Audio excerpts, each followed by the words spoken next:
الحمد للہ الذی کفا وسلام علی عبادہ الذین اصطفیٰ اما بعد۔ پیر بھائیوں کے آداب چل رہے تھے کہ ایک شیخ سے بیعت ہوئے افراد سالکین کو آپس میں کیسے رہنا چاہیے۔ اس میں 28 آداب آپ حضرات کے سامنے گزشتہ مجلس تک آ چکے ہیں۔ آپ حضرات کو بار بار یہ بات بتائی جاتی ہے کہ سلوک میں چلنے کے آداب لکھنے کا اہتمام، اپنے حساب سے اسے جمع کر لینا، وقتاً فوقتاً پڑھتے رہنا۔ اس سے پہلے بھی بات آئی کہ حضرت جی رحمۃ اللہ علیہ فرمایا کرتے تھے، 3 باتیں سلوک میں ترقی کی رکاوٹ کا ذریعہ بن جاتی ہیں، بلکہ سالک کے لیے وہ سم میں قاتل ہیں۔ پہلی چیز بے طلبی، دوسری چیز بے ادبی، تیسری چیز بدگمانی۔ یہ 3 چیزیں ہیں جس سے سالک کبھی ترقی نہیں کر سکتا۔ اپنے ہی شیخ سے بدگمان ہو گیا یا کسی بھی مسلمان سے بدگمان رہا تو بھی ترقی نہیں ہو سکتی۔ بالخصوص اپنے شیخ سے اور مشائخ اکرام سے تو بدگمان ہونا ہی نہیں چاہیے۔ تو آداب کی رعایت اسی واسطے بار بار ذکر کی جاتی ہے کہ بے ادبی ہماری ترقی میں رکاوٹ کا ذریعہ ہے۔ حضرت جی رحمۃ اللہ علیہ نے ایک جگہ پر لکھا ہے کہ بہت سے عام لوگ نہیں بلکہ اہل علم حضرات بھی ہیں جو کہتے ہیں کہ ہم تصوف سے واقف ہیں، آداب سلوک سے واقف ہیں، لیکن وہ مجلس میں آتے ہیں اور جاتے ہیں تو آتے ہوئے جس حالت میں رہتے ہیں، جاتے ہوئے اس سے بدتر حالت سے لوٹتے ہیں۔ یعنی مجلس میں آنے کے بعد تو کچھ لے کے جانا چاہیے، کچھ تبدیلی ہونا چاہیے، لیکن مجلس میں آ کے بیٹھنے کے بعد جو بے ادبی ان سے ہوتی ہے، جو اپنے ہی شیخ سے جو بدگمان ہو کے اٹھ کے جاتے ہیں، تو آنے سے پہلے کی حالت بہتر رہتی ہے ان کی، آنے کے بعد حالت اور بدتر ہو جاتی ہے۔ حضرت حکیم اختر صاحب رحمۃ اللہ علیہ فرمایا کرتے تھے، صحبت اہل اللہ کے بغیر اگر بیت اللہ بھی جاؤ گے تو ناپاک ہو کے آؤ گے۔ صحبت اہل اللہ کے بغیر بیت اللہ بھی جاؤ گے تو ناپاک ہو کے آؤ گے۔ وجہ یہ بیان کرتے تھے، بیت اللہ وصول الی اللہ کا ذریعہ نہیں ہے، وہ عبادت کا قبلہ ہے بس، لیکن اولیاء اللہ یہ ذریعہ ہوتے ہیں اللہ تک پہنچانے کا، یہ وسیلہ ہوتے ہیں، اور وسیلے کا حکم وہی ہوتا ہے جو اصل کا حکم ہوتا ہے۔ تو اس لیے آداب کی رعایت بہت ضروری ہوتی ہے۔ حضرت جی پیر صاحب رحمۃ اللہ علیہ نے لکھا، اس سے پہلے بھی آپ حضرات کو سنایا گیا، ہم نے جو کچھ بھی پایا ہے وہ ادب سے پایا ہے۔ یعنی آپ اندازہ کر لو، اللہ نے اتنا بڑا مقام دیا پوری دنیا میں، مقبولیت بخشی ہے، تو حضرت فرماتے ہیں یہ جو کچھ بھی ملا ہے ادب کی وجہ سے ملا ہے۔ طالب علم کے لیے بھی ادب ضروری، سالک کے لیے بھی ادب ضروری۔ ادب نمبر 29، اگر سالک سے اس کا کوئی پیر بھائی معافی مانگے تو اسے چاہیے کہ معاف کر دے۔ مستدرک حاکم کی روایت ہے، من اتاہ اخوہ متنسلا فلیقبل ذلک محقا کان او مبتلا فإن لم یکن یفعل لم یرد علی الحوض۔ جس شخص کے پاس اس کا بھائی کسی گناہ کی معافی مانگنے کے لیے آئے تو چاہیے کہ بھائی کا عذر قبول کرے، وہ بھائی سچا ہو یا جھوٹا ہو۔ اگر عذر قبول نہ کرے تو پھر میرے حوض کوثر پر وہ شخص نہ آئے۔ تو کتنی بڑی وعید ہے کہ اگر کوئی آدمی آپ سے معافی چاہ رہا ہے، معافی چاہنے میں بہانہ کیا ہے، کس وجہ سے چاہ رہا، چاپلوسی ہے، مکاری ہے، جھوٹ ہے، فلاں ہے، کچھ بھی رہو، معافی تو چاہ رہا نا، معاف کر دیجیے، عذر قبول کر لیجیے۔ تو قبول نہیں کرو گے تو جو قبول نہیں کر رہا ہے اس پر ناراضگی ظاہر کر رہے ہیں، حالانکہ غلطی کیا ہوئی ہوگی، کتنی بڑی غلطی ہے کہ معاف کیا جا سکے نہ کیا جا سکے، کچھ بھی ہو سکتا ہے، لیکن ادھر متوجہ ہیں آپ علیہ السلام کہ بھئی معاف کرو آپ، تو آپ کی توجہ کدھر ہے وہ ہمیں دیکھنا ہے۔ تو اس لیے اگر کبھی آپس میں انبن ہو جائے یا کسی بات میں غلط فہمی ہو جائے، کبھی زبان دراز ہو جائے، تو ایک تو ہونا نہیں چاہیے، اگر ہو جائے تو معافی مانگنے میں کوتاہی نہیں کرنی چاہیے، معافی مانگ لے تو معاف کرنے میں تاخیر نہیں کرنی چاہیے۔ اس کا یہ بھی مطلب نہیں ہے جیسا کہ بعض لوگوں کا مزاج بن چکا ہے، سوچتے نہیں سمجھتے نہیں، جب دیکھو من میں آیا منہ پھٹ بول دیتے، دوسروں کو تکلیف پہنچا دیتے، اور جب ڈانٹے تنبیہ کرے معاف کر لیجئے معاف کر لیجئے۔ تو یہاں دو باتیں سمجھنے کی ہیں، ایک تو امام غزالی رحمۃ اللہ علیہ نے امام شافعی، امام حسن، حضرت حسن بصری رحمۃ اللہ علیہ وغیرہ کے حوالے سے لکھا ہے، بے وقوف ہے وہ شخص جو ہر دوسرے دن معافی مانگتا ہے، بے وقوف ہے وہ شخص جو ہر دوسرے دن معافی مانگتا ہے۔ بے وقوف کیوں کہا اس کو؟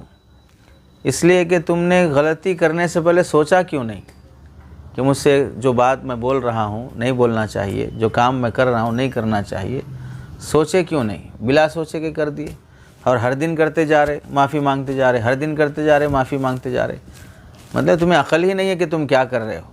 بھئی ایک دن معافی مانگی تو اس کا سوچو بیک گراؤنڈ کیا ہے، غلطی تھی، آئندہ نہیں کروں گا غلطی، آئندہ نہیں کرو گے غلطی تو آئندہ معافی مانگنے کی نوبت کیوں آئے گی؟ تو معافی کو بہت نارمل بنا لیا، بہت لائٹ لے لیا، بھئی کچھ بھی کرو کر دے تو معافی مانگ لو، کچھ بھی کر دو معافی مانگ لو، تو وہ معافی بھی اس کی معافی نہیں ہوتی ہے، وہ معافی بھی ایک طرح کی غلطی ہوتی ہے اس کی، یعنی توبہ بھی قابل توبہ بولے جیسا، یعنی گناہ الگ چیز ہے، توبہ الگ چیز ہے، لیکن توبہ کو ایسا مذاق بنا لیا کہ توبہ بھی قابل توبہ ہے وہ، کہ اس توبہ پر بھی توبہ کرنا چاہیے تمہیں، تو اس معافی پر بھی معافی مانگنے کے قابل ہے تم۔ تو ایک تو یہ نادانی نہیں کرنی چاہیے، ایک غلطی سے آدمی سبق سیکھے تاکہ آئندہ غلطی نہ ہو سکے۔ یہ ہمارے حضرت جی رحمۃ اللہ علیہ کی خصوصیات کہہ سکتے ہیں کہ اللہ نے ان کے ذریعے سے جن کی تربیت کی ہے اور جو ان سے تربیت پائے ہیں، وہ سب خلفاء اکرام اپنے تجربات اور مشاہدات لکھتے ہیں، بولتے ہیں کہ اللہ نے حضرت جی رحمۃ اللہ علیہ کو وہ کمال دیا تھا کہ اگر کسی سالک کو کسی غلطی پر ایک بار تنبیہ کر دیتے تو پھر مجال نہیں کہ دوبارہ وہ غلطی اس سالک سے ہو سکے، یعنی ایسی تربیت کا نظام تھا کہ ایک بار منع کر دیے تو اللہ تعالیٰ خود بخود سالک سدھر جاتا تھا، مان لیتا تھا، محتاط ہو جاتا تھا۔ یہ خود بھی ایک شیخ کا کمال ہو سکتا ہے کہ ان کے زیر نگرانی جو تربیت پائے ہیں اللہ تعالیٰ نے ان کو جلد تبدیل ہونے کی توفیق بخشی۔ ہمارے اندر بھی وہ چیز آنے کی کوشش ہو کہ ایک بار کسی چیز سے منع کر دیا جائے، آداب کے خلاف ہے یا غلط ہے یا مناسب نہیں ہے تو اسے بدلنے کی کوشش ہو۔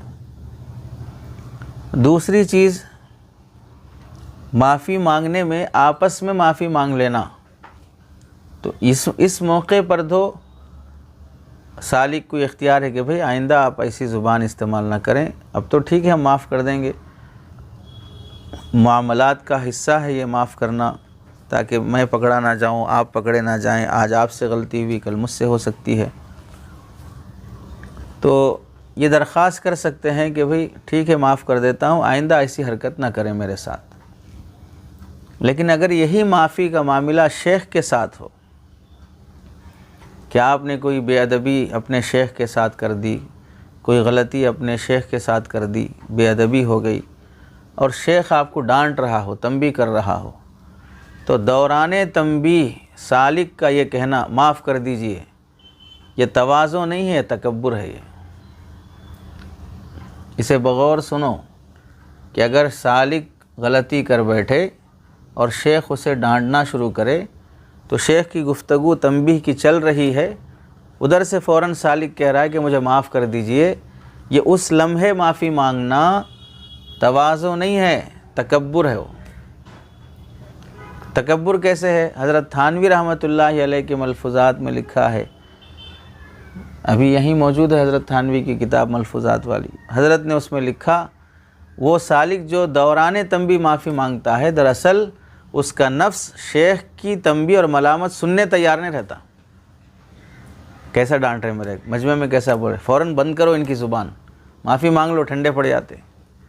تو اندر وہ نفس بولتا رہتا، فوراً بول دو ایک دو جملے تاکہ خاموش ہو جائیں، اور بولتے گئے تو میری انسلٹ ہوتی، میری ذلت ہوتی۔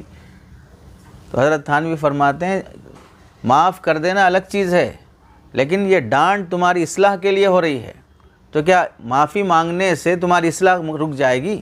تمہاری اصلاح کا کام تو باقی ہے میرے ذمے، تو میں جو ڈانٹ رہا ہوں وہ تمہاری اصلاح و تربیت کا مرحلہ چل رہا ہے، تو اصلاح و تربیت کا مرحلہ پورا ہونے دو۔ کس قدر باریک نکتے کی بات ہے دیکھیے۔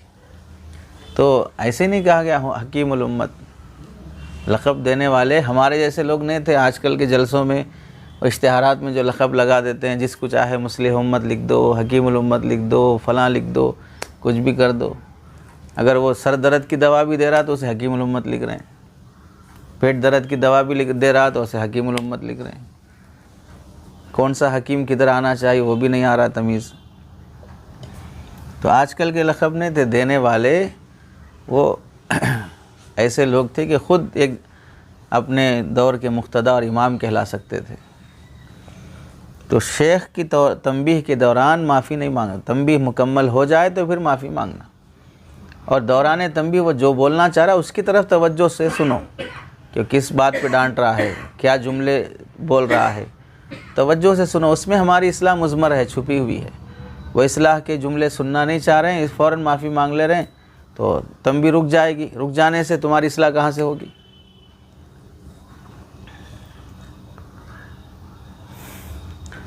ادب نمبر 30، سالک کو چاہیے کہ اگر کوئی پیر بھائی اس سے طاعات و منصب میں آگے بڑھ جائے تو اس سے حسد نہ کرے۔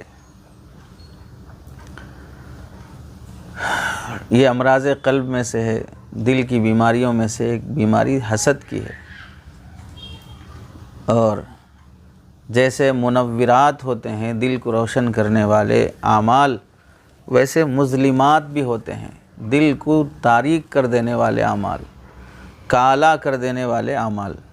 انہی اعمال میں سے ایک عمل حسد بھی ہے، جلن کسی کی بھی ترقی دیکھ کر۔ اور یہ ایسا مرض ہے کہ جس چیز کو بھی آپ جلاؤ الا ماشاء اللہ، جلنے کے بعد وہ جب بجھتی ہے تو اس کا اثر کالے پن پہ آتا۔ کپڑا جلاؤ جلنے کے بعد کالی راکھ رہتی، لکڑی جلاؤ جلنے کے بعد کالی راکھ رہتی۔ اکثر و بیشتر جو چیزیں ہیں جلنے کے بعد اس کا اثر جب ختم ہوتا ہے تو کالے پن پہ آتا۔ حسد بھی ایک آگ ہے جو انسان کے سینے میں جلتی ہے، جب وہ بجھتی ہے تو پھر دل کو کالا کر کے چھوڑتی ہے۔ اس واسطے حسد سے دل کالا ہو جاتا ہے، اس لیے کبھی بھی کسی سے بھی حسد نہیں کرنا۔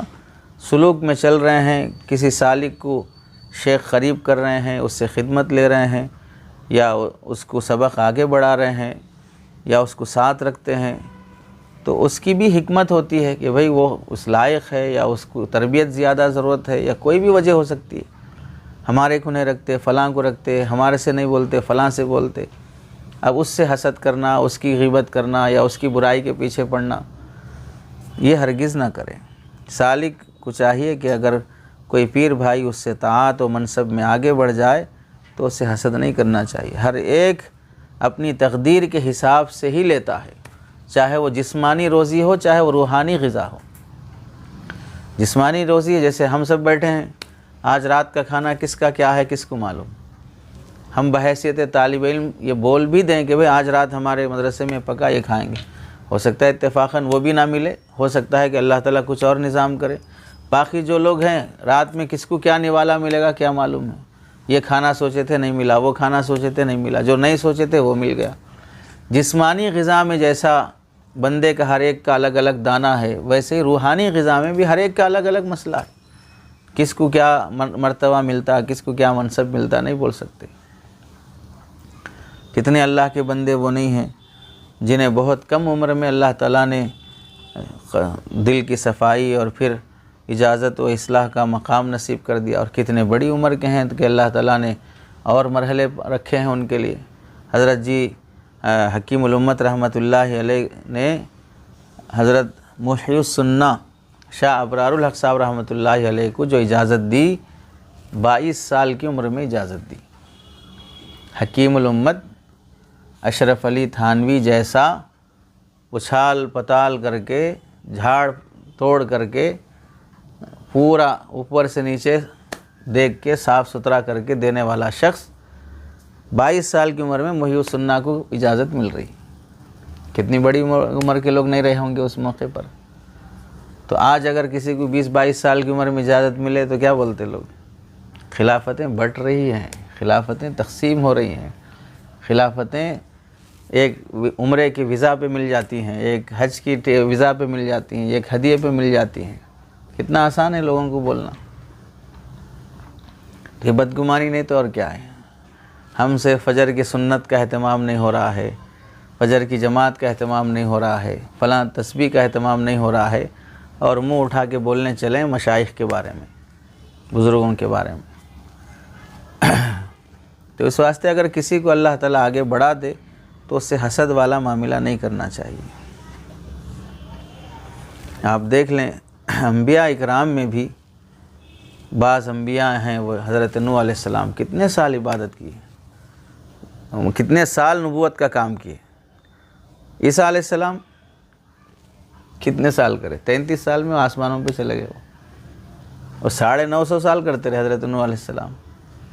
وہ تو قرآن کا ذکر ہے جو 9.5 سال کیے ہیں، باقی ان کی عمر کتنی تھی وہ تو قرآن میں بھی نہیں ہے۔ کام جو کیا نبوت کا وہ 950 سال کا ہے، اس کے علاوہ جو عمر رہی وہ کتنے سال کی رہی اس کا تو ذکر ہی نہیں ہے۔ حضرت عیسیٰ علیہ السلام 33 سال میں چلے گئے آسمانوں پر، اور پھر آئیں گے قیامت کے قریب، علامات قیامت میں سے ہیں، ان پر مستقل کتاب دی گئی۔ حضرت نوح علیہ السلام کو مستقل کتاب نہیں دی گئی۔ فرق مراتب ہے انبیاء میں، تلک الرسل فضلنا بعضهم علی بعض۔ تب انبیاء میں جب فرق مراتب ہے تو ہم لوگوں میں کیوں نہیں رہے گا فرق مراتب؟ تو سالکین میں سے بھی کسی کو کوئی اللہ تعالیٰ کچھ دیتے ہیں، کسی کو نہیں دیتے، کسی کو تاخیر سے دیتے، کسی کو جلدی دیتے، تو اس کی وجہ سے ایک دوسرے سے حسد میں مبتلا نہیں ہونا چاہیے۔ حسد میں مبتلا ہونے سے تقدیر بدلنے والی نہیں ہے، حسد میں مبتلا ہونے سے تقدیر بدلنے والی نہیں ہے، بلکہ تقسیم پر راضی نہ ہونے کی وجہ سے اللہ اور نعمت سے محروم کر دیں گے۔ بھائی مثال کے طور پر میرا رنگ اتنا گورا نہیں ہے، کسی کا مجھ سے گورا ہے، اب میں اس سے حسد کروں گا تو ظاہر سی بات ہے میرا کلر تو اچھا ہونے والا اور وہ کالا ہونے والا نہیں ہے۔ ہاں جتنی دیر میں حسد کروں گا اتنی دیر میرا دل اور کالا ہو جائے گا۔ ایسے کہ میرے پاس نعمت نہیں ہے، دولت نہیں ہے، کسی کے پاس دولت ہے، میں جتنا جلوں گا تو میں نہ مالدار بننے والا ہوں نہ وہ غریب ہونے والا ہے۔ اس واسطے کہ غنا کے اسباب میں سے حسد نہیں ہے کہ آپ مالدار بننا چاہ رہے تو کیا کرو، حسد کرنا شروع کرو، مالدار بن جاؤ گے۔ ایسا تو آج تک کسی نے نہیں لکھا۔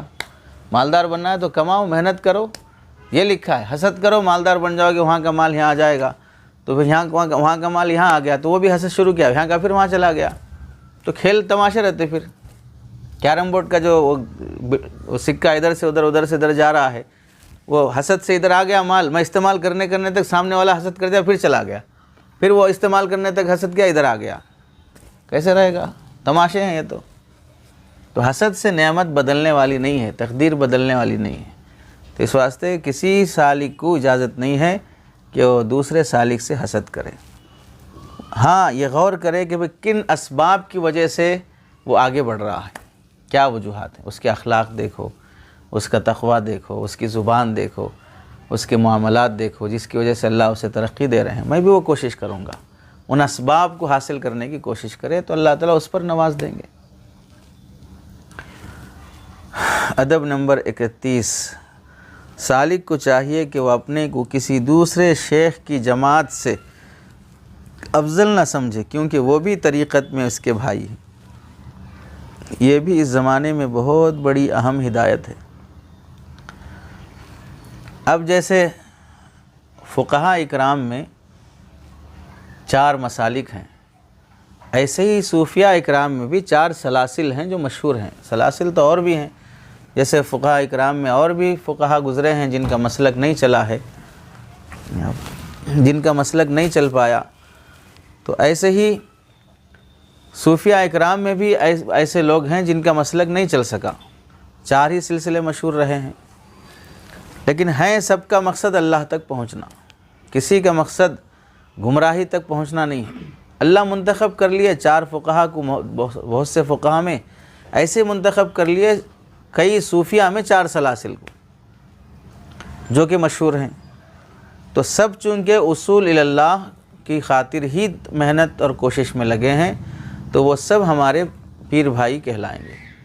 جیسے ہم کسی شافعی مسلک کے امام کو دیکھ کر حسد نہیں کرتے۔ اب آپ دیکھیں عبد الرحمن السدیس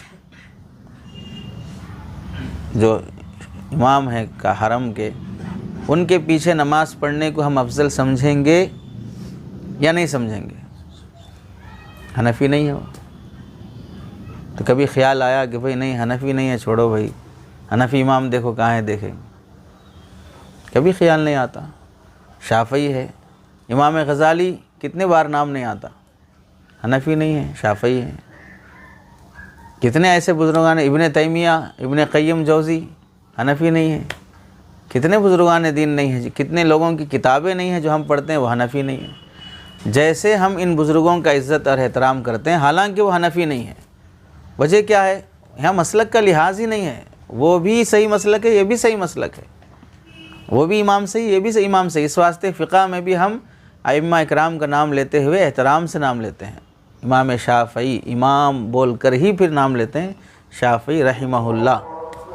تو ایسے ہی جتنے مشائخ ہیں، جتنے سلاسل ہیں، قادریہ ہو، چشتیہ ہو، سہروردیہ ہو، نقشبندیہ کے علاوہ، تو سہروردی اگرچہ کہ اس وقت بہت کم دکھتے ہیں، باقی قادریہ کے بھی ہیں، چشتیہ کے بھی ہیں۔ تمام علماء دیوبند جتنے گزرے ہیں وہ سب چشتیہ کے ہیں۔ حضرت تھانوی رحمۃ اللہ علیہ، شیخ الحدیث زکریا صاحب رحمۃ اللہ علیہ، شیخ الہند رحمۃ اللہ علیہ، حاجی امداد حاجی صاحب، جتنے بھی گزرے ہیں وہ سب چشتیہ کے ہیں۔ اللہ نے کتنا کام لیا ہے۔ آج بھی ہم نقشبندی سلسلے کے ہیں، لیکن تصوف میں اقوال ذکر کس کے کرتے ہیں؟ حضرت تھانوی کے ہی کرتے ہیں، چونکہ وہ امام ہے اس سلوک کے، چاہے وہ نقشبندی نہ ہو۔ تو اس سے کوئی فرق نہیں پڑتا۔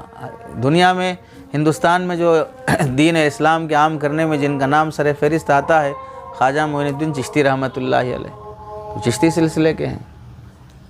تو اس واسطے اگر کوئی سالک ایسا ہو جو حضرت شاہ جمال الرحمن صاحب دامت برکاتہم سے جڑا ہوا ہے، کوئی حضرت مولانا عبدالقوی صاحب دامت برکاتہم سے جڑا ہوا ہے، کوئی اور کسی سے جڑا، لیکن سب اہل حق ہیں، تو ان مشائخ کے پاس جانے والے سالکین کا بھی احترام کرنا ہماری ذمہ داری ہے، وہ بھی ہمارے پیر بھائی ہیں۔ ان مشائخ کا احترام کرنا بھی ہماری ذمہ داری ہے، ہمارے آداب میں سے۔ کسی شیخ کی توہین نہیں ہوگی، تحقیر بے ادبی نہیں ہوگی، کسی شیخ کے پاس جڑے ہوئے سالک کی بھی بے ادبی نہیں ہوگی، حتیٰ کہ یہ بھی نہیں کیا جائے گا کہ وہ شیخ کے پاس کیا جاتے ہوگی ان کی عمر، اب نئے شیخ کے پاس آؤ، جوان شیخ کے پاس آؤ، بوڑھے شیخ کے پاس جائے کیا کرتے ہیں؟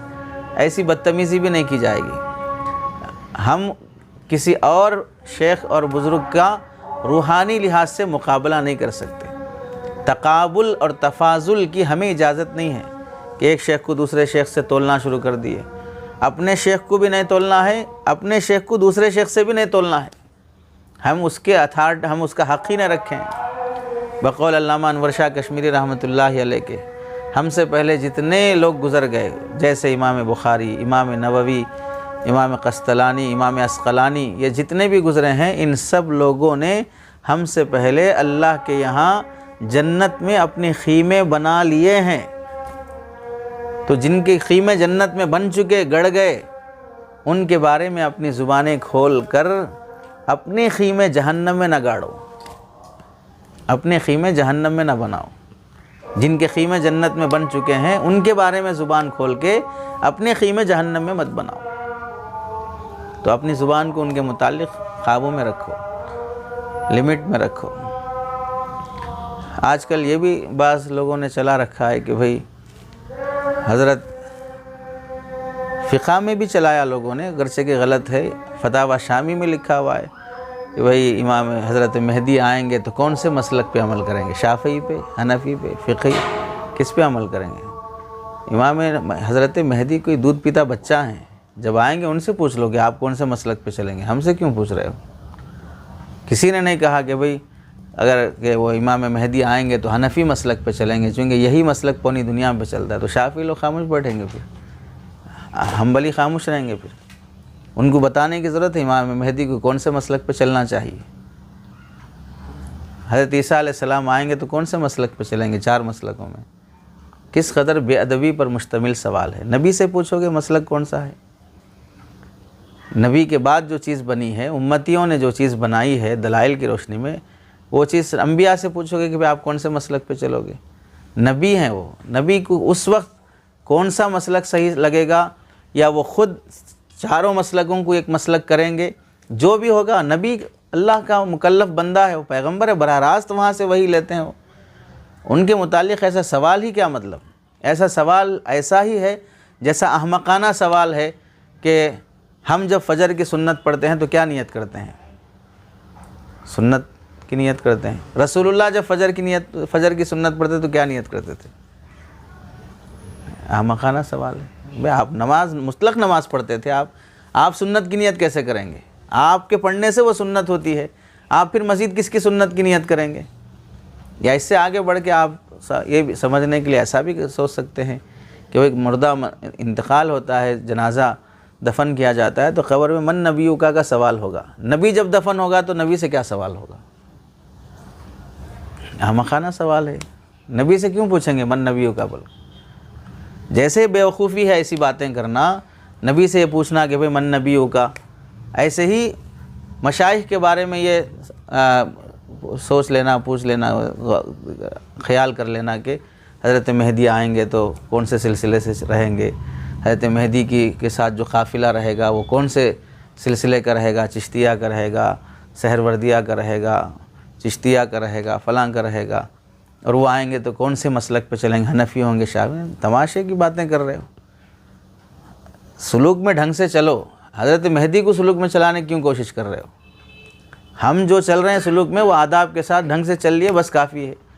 یہ وہ شخصیات جن کی جوتیوں کے دھول کو بھی ہم نہیں پہنچ سکتے، تو ان شخصیتوں سے بول رہے ہیں بھئی وہ کون سے مسلک پہ چلیں گے؟ یعنی اپنے سلسلے کی فضیلت بیان کرنے کے لیے خود تو اچھے نہیں بن سکے، اچھے لوگوں کو اپنے فیور میں کر لے رہے۔ بھئی آپ جس سلسلے کے ہیں اس میں اچھے بن کے دکھاؤ نا، وہ تو نہیں ہو رہا ہے۔ ہاں حضرت مہدی کو اپنی طرف لے لو، سلسلہ اچھا ہو جائے گا، حضرت عیسیٰ کو اپنی طرف لے لو، مسلک اچھا ہو جائے گا۔ یہ کیا مطلب ہوئی؟ یہ ان حضرات کی شان میں بے ادبی ہے، بدتمیزی ہے ان حضرات کی شان میں۔ تو اس لیے یہ بات نہیں کہی جائے گی کہ حضرت مہدی کے ساتھ جو جماعت رہے گی وہ سلسلے نقشبندیہ کی رہے گی۔ غلط ہے اس طرح کی بات کرنا۔ کون سی کتاب میں لکھا ہوا ہے؟ کس نے کہا؟ کیا اس بات کی دلیل ہے؟ ایسی باتیں نہیں کرنا چاہیے، نہ مسلک کی بات، نہ سلسلے کی بات۔ ہر ایک کا ادب، تفاضل والی کیفیت نہیں ہونا۔ تفاضل چاہے موجودہ سے ہو، تفاضل چاہے آئندہ سے ہو۔ موجودہ مشائخ کے سلاسل میں بھی تفاضل نہیں ہوگا، آئندہ آنے والی شخصیتوں کا بھی تفاضل نہیں کیا جائے گا کہ یہ سلسلہ اس وجہ سے کامیاب ہے یا اصل ہے یا آخری زمانے کا یہی سلسلہ ہے، اسی وجہ سے نقشبندیت کا اتنا زیادہ رواج، یا نہیں تو اللہ تعالیٰ اس کو مقبولیت بخشے ہیں۔ مقبولیت بخشنے کے لیے ہر دور میں الگ الگ اللہ نے نوازنے کے فیصلے کیے ہیں۔ ایک دور تھا چشتیہ ہی چلا، ایک دور تھا حضرت سیدنا عبد القادر جیلانی رحمۃ اللہ علیہ کا جو دور تھا وہ قادری سلسلے کا تھا۔ تو عبد القادر جیلانی رحمۃ اللہ علیہ کے سامنے اس زمانے کے مشائخ بیٹھ سکتے اپنے سلسلے کو لے کر؟ یا ہم ایسا سمجھیں جیسے امام شافعی رحمۃ اللہ علیہ کے بارے میں ہم بولتے ہیں بھئی اور اس مسلک میں بھی خروج دم کے بارے میں بھی اور فلاں بارے میں بھی، فلاں مسئلے میں بھی ان کا اختلاف ہے، اور یہ دلیل ہے، اس دلیل کا یہ مطلب ہے، یہ اس کا یہ جواب ہے۔ امام شافعی جب سامنے بیٹھیں گے تو امام شافعی کی دلیل کو میں باطل کر سکتا ہوں؟ کیا حیثیت ہے ہماری امام شافعی کے سامنے؟ تو ہر دور میں اللہ تعالیٰ چند بندوں کو منتخب کرتے ہیں، ان سے سلسلے چلاتے ہیں۔ دور بدلتا جاتا ہے، اللہ تعالیٰ اسی لحاظ سے نعمتیں بھی بدلتے ہیں۔ تو اس لیے دوسرے مشائخ، دوسرے سلاسل کے مشائخ کے ساتھ تفاضل نہیں ہونا، اور نہ دوسرے مشائخ کے سالکین کے ساتھ تفاضل نہیں ہونا۔ آپ چشتیہ سلسلے کے ہیں، اب اس دور میں اتنا زیادہ کام نہیں ہو رہا، نہیں چشتیہ بزرگوں میں کہاں مجلس چل رہی، کہاں اصلاح ہو رہی، کہاں تربیت ہو رہی۔ یہ خود علامت ہے کہ آپ کی تربیت نہیں ہوئی ہے، کہ آپ کیوں اس سلسلے کے یہ دیکھ رہے ہیں کہ وہاں مجلسیں نہیں چل رہی، وہاں تربیت نہیں ہو رہی، فلاں نہیں ہو رہی۔ تو یہ تقریباً ان 31 آداب ہیں جو حضرت نے ذکر کیے ہیں سالکین کے لیے، جو پیر بھائی آپس میں سلوک میں چلتے ہیں۔ اس کے ساتھ آپ حضرات کو اس سے پہلے یہ بھی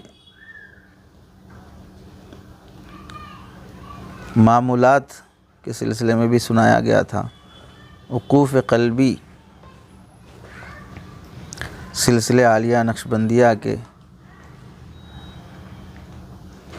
اسباق میں سے وقوف قلبی، اس کے بعد ذکر لسانی ہو یا ذکر قلبی ہو۔ ذکر لسانی زبان سے جو ہم ذکر کرتے ہیں، استغفار ہے، درود شریف ہے، قرآن کی تلاوت ہے، یہ سب ذکر میں داخل ہے۔ ایسے ہی ذکر قلبی وقوف قلبی ہے یا مراقبہ ہے، یہ ذکر قلبی میں داخل ہے۔ تو حضرت جی رحمۃ اللہ علیہ نے تمام جو 6 معمولات ہیں سلسلے نقشبندیہ کے، اس پر مستقل کتاب مرتب فرمائی۔ اس میں آپ حضرات کے سامنے وقوف قلبی کے سلسلے میں وضاحت آئی تھی 2 مجلسوں میں۔ ایک مجلس میں وقوف قلبی کا تعارف آیا، دوسری مجلس میں وقوف قلبی کے دلائل آئے۔ اور اس کے بعد ذکر ہے کہ صبح شام کے جو اذکار دیے جاتے ہیں، اس کی اہمیت اور فوائد پر حضرت نے لکھا ہے۔ صرف 1-2 باتیں سنا کر آج کی مجلس مکمل ہوگی۔ کثرت ذکر کے فوائد بھی عجیب و غریب ہیں، چند ایک بیان کیے جاتے ہیں۔ ذکر دل کی صفائی کا باعث ہے۔ تو ذکر سے مراد ذکر الہی، اور ذکر سے مراد کثرت ذکر، مطلق ذکر بھی مراد نہیں، ہر کسی کا ذکر بھی مراد نہیں۔ تو جو اللہ کا کثرت سے ذکر کرتا ہے، اس کا سب سے بڑا فائدہ یہ ہوتا ہے کہ اس سے انسان کے دل کی ظلمت جو گناہوں کی وجہ سے ہوتی ہے وہ دور ہو جاتی ہے، اور آدمی کو اللہ تعالیٰ قلب سلیم نصیب کرتے ہیں۔ حضرت عبداللہ ابن عمر رضی اللہ تعالیٰ عنہما سے روایت ہے، آپ علیہ السلام نے فرمایا لِكُلِّ شَيْءٍ ثِقَالَةٌ وَثِقَالَةُ الْقُلُوبِ ذِكْرُ اللّہ۔ ہر چیز کا ایک ثقل ہے، اور دل کا ثقل مطلب دل کو صاف کرنے والی چیز وہ اللہ کا ذکر ہے۔ دل جب صاف اور روشن ہوتا ہے تو عبادت کی لذت ملتی ہے، خیر کی ہر بات دل پر اثر کرتی ہے، اور دل صاف نہیں ہوتا ہے تو وہ دل کی قساوت قلبی ہے، یعنی بدبخت دل ہے۔ اور قساوت قلبی کا جب باعث ہو جاتا ہے ذکر کا چھوڑ دینا، تو خیر کی کوئی بات دل پر اثر نہیں کرتی، اور نہ عبادت اور اطاعت کی طرف دل مائل ہوتا ہے، اور نہ ہی ان عبادتوں میں لذت محسوس ہوتی ہے۔ اوابین پڑھنا سوچے، نہیں پڑھ رہے ہیں، من ہی نہیں کر رہا ہے، حالانکہ اوابین اور نوافل 4 جس کا پہلے بھی ذکر آیا، یہ سالک کے لیے واجب کا درجہ رکھتے ہیں، عملاً اعتقاداً نہیں۔ نوافل 4 سالک کے لیے واجب کا درجہ رکھتے ہیں کہ سالک کی تہجد نہ چھوٹے، اشراق نہ چھوٹے، چاشت نہ چھوٹے، اوابین نہ چھوٹے۔ یہ 4 نوافل جس کی کثرت سے احادیث میں ذکر آیا ہے، اسے چھوڑنا نہیں چاہیے۔ 4 حضرت جی رحمۃ اللہ علیہ فرمایا کرتے تھے 4 رکعت ہی صحیح، حاضری تو دلوا دو، باقی آہستہ آہستہ لمبی تہجد میں رونا، تہجد میں مراقبہ، یہ سب چیزیں نصیب ہوں گی، لیکن حاضری تو دلوا دو اللہ کے دربار میں۔ بھئی جیسے وہ بولتے ہیں اکاؤنٹ تو اوپن کروا لو، فقیر ہی کیوں نہ ہو، 0 اکاؤنٹ کھلوا لو بھئی، بعد میں دیکھیں گے اکاؤنٹ میں 15 لاکھ آتے نہیں آتے، بعد میں دیکھیں گے، وہ اکاؤنٹ تو اوپن کروا لو۔ تو ایسے ہی 2 رکعت 4 رکعت پڑھ لینا، یہ پابندی کی سعادت کا ذریعہ ہوتی ہے۔ تو ذکر کی کثرت سے دل صاف ہوتا ہے۔ آج جو دلوں کی گندگی ہے، اس کے بارے میں برا سوچنا، اس کے سلوک کا تعلق ہی تو دل سے ہے نا بھائی، دل کو صاف کرنے کے لیے ہی ہے۔ دل کا جو چور ہے، جتنا ذکر خیر ہوگا اتنا ذکر غیر کم ہوگا، جتنا ذکر خیر ہوگا اتنا ذکر غیر کم ہوگا۔ جتنا ذکر غیر ہوگا اتنا ذکر خیر سے محرومی ہوگی۔ اسی واسطے بعض مشائخ ایسا کہا کرتے تھے کہ بھئی حضرت آپ سے ملنا ہے، وقت مل سکتا ہے؟ تو حضرت اس شرط سے اجازت دیتے کہ ذکر غیر نہیں ہوگا تو ہم آپ کو اجازت دیتے ہیں، آئیے ملاقات کیجیے۔ ذکر غیر کا مطلب آپ ہیں، میں ہوں، دونوں کا ہی ذکر ہونا، بس غیر کا نہیں ہونا ہے یہاں بیٹھے بات، تو ہی اجازت ہے آپ کو ملنے کی، ورنہ اجازت نہیں۔ ورنہ لوگ آنے کے بعد کیا کرتے ہیں، ذکر غیر وہ فرد بھی ہو سکتا ہے یا جماعت بھی ہو سکتی ہے، فلاں جماعت والے ایسا کر رہے، فلاں تنظیم والے ایسا کر رہے، جمعیت والے ایسا کر رہے، فلاں، سب غیر ہی ہیں، سب غیر ہی ہیں، یا تو اپنے بارے میں بولو یا تو اللہ کے بارے میں بولو۔ شعر بھی ہے غالباً وہ، یا تو تیرا نام یا تیرا ذکر کرے کوئی یا ہم سے بات ہی نہ کرے، یا تو اللہ کا نام لو یا تو ہم سے بات ہی مت کرو۔ تو دل درست ہوتا ہے تو عبادتوں کی توفیق، عبادتوں کی لذت سب محسوس ہوتی ہے۔ مشہور حدیث بھی ہے کہ دل میں ایک لوتھڑا ہے، جب وہ درست ہوتا ہے تو اعضاء درست ہوتے ہیں، جب وہ بگڑتا ہے تو اعضاء بگڑ جاتے ہیں۔ دل کے بگاڑ ہی سے بگڑتا ہے آدمی، دل کے بگاڑ ہی سے بگڑتا ہے آدمی، جس نے اسے سنوار لیا وہ سنور گیا۔ تو ذکر کا فائدہ ہوتا ہے کہ دل کی صفائی، تو اس لیے کثرت سے دیے گئے معمولات کا اہتمام کرنا چاہیے۔ معمولات کی اہمیت پر حضرت نے اس سے پہلے بھی فرمایا، ملفوظات میں ہے، حضرت مشائخ اکرام مصیبتوں میں رہ کر بھی معمولات نہیں چھوڑے ہیں، ہم نعمتوں میں رہ کر بھی معمولات چھوڑ دیتے ہیں۔ مشائخ اکرام مصیبتوں میں رہ کر بھی معمولات نہیں چھوڑے، ہم نعمتوں میں رہ کر بھی معمولات چھوڑ دیتے ہیں۔ اللہ ہم سب کو عمل کی توفیق نصیب فرمائے۔